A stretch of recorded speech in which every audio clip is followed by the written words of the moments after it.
पापा की टूटी साइकिल और मेरी पहली नौकरी, एक कहानी जिसने मेरी जिंदगी बदल दी। कभी कभी जिंदगी की सबसे बड़ी सीख बड़े बड़े किताबों से नहीं, बल्कि एक टूटी साइकिल से भी मिल जाती है। ये कहानी सिर्फ मेरे पापा की नहीं, बल्कि हर उस इंसान की है जिसने ख्वाब को, अपने सपनों को पेट से बड़ा मान लिया हो। नमस्ते, मैं हूँ reality of life Sumitra Shri. अगर परमात्मा ने सबको सब कुछ दे दिया तो किसी को ख्वाब देखने की जरूरत ही नहीं पड़ेगी और सक्सेस जैसे वर्ड का कोई मतलब ही नहीं रह जाएगा, कोई वैल्यू ही नहीं रह जाएगी। तो जिंदगी जीने के लिए और सपने देखने के लिए कुछ ख्वाहिशों का अधूरा रहना भी जरूरी होता है। इस कहानी से आपको ढेर सारा इंस्पिरेशन और मोटिवेशन मिलने वाला है, तो अधूरा छोड़कर मत जाइए, पूरी कहानी देखिए। बचपन और पापा की साइकिल। ये कहानी एक ऐसे बेटे की है जिसने अपने पापा को स्ट्रगल करते हुए देखा है, जिसका नाम रोहित है। रोहित जब 5वीं क्लास में था तो उसका स्कूल घर से काफी दूर था, कुछ 6 किलोमीटर।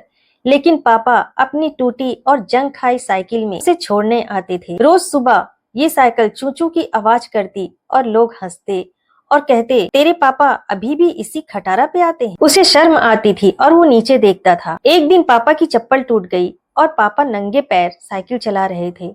तब रोहित ने पापा से पूछा कि पापा, आप नई चप्पल क्यों नहीं लेते? पापा ने मुस्कुराकर कहा, तेरी स्कूल की फीस भरनी थी बेटा, इसलिए नहीं लिया। चप्पल का क्या है, वो बाद में ले लूंगा। उस दिन से रोहित ने ठान लिया कि मुझे कुछ बड़ा करना है, ताकि फिर कभी पापा नंगे पैर न चले। स्कूल से कॉलेज तक का संघर्ष। स्कूल खत्म हुआ, कॉलेज आया।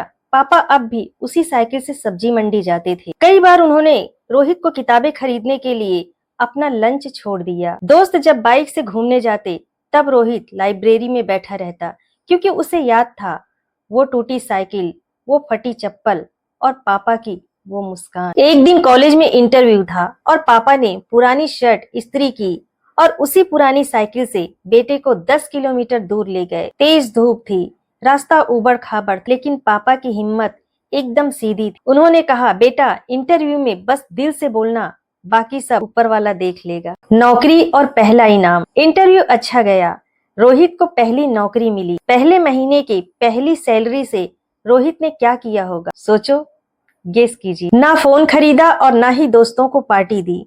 रोहित पापा के लिए नया साइकिल लेकर आया और पापा के सामने खड़ा कर दिया और कहा, आज से इस पर आप बैठेंगे और मैं चलाऊंगा। पापा रो पड़े और उन्होंने साइकिल को हाथ से ऐसे सहलाया जैसे वो कोई भगवान की मूर्ति हो, और उन्होंने कहा, बेटा, ये सिर्फ साइकिल नहीं है, ये मेरी पूरी जिंदगी का इनाम है। बड़ी सीख। रोहित के पास घर है, गाड़ी है, आज सब कुछ है, लेकिन आज भी दीवार पर वो पुरानी टूटी साइकिल टंगी है। क्यों?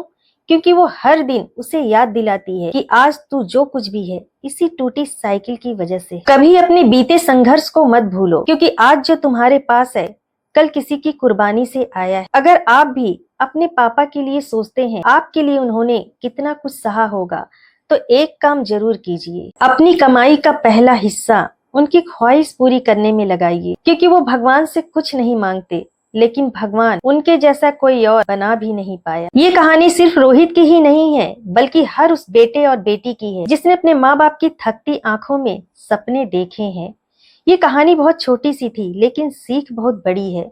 अगर आप भी सहमत हैं तो इस वीडियो को शेयर जरूर कीजिए, शायद किसी और बेटे को याद आ जाए अपने पापा की टूटी साइकिल, और वो माँ बाप आपको दुआएं दें। और हाँ, जाते जाते वीडियो को लाइक और चैनल को सब्सक्राइब जरूर कर लीजिए। तो मिलते हैं किसी और नए प्रेरणा और मोटिवेशन के साथ। तब तक के लिए बाय बाय।